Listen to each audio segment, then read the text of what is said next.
Hello everyone, today you have joined the DT Creative Elk YouTube channel. We'll guide you through how to hide the taskbar in Windows 11. Let's get right into this.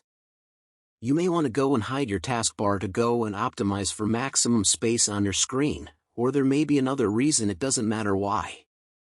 I'll show you how. And just to explain how it's going to work, only when you go and move your cursor to the bottom of your screen, the taskbar will then become visible.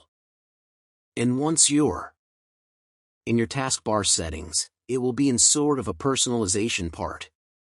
Scroll down like this, and all you need to do is go and click on taskbar behaviors, and that will then go and expand this here, and all you need to do is switch on automatically hide the taskbar. So click there like this, and then as you can see, the taskbar is then hidden. And what I can then do is when I move my mouse to the bottom is then revealed, and when I move my mouse away it's hidden again. So it's really simple setting, but it does make your sort of screen a bit bigger, and you can go and use your computer with your taskbar being hidden.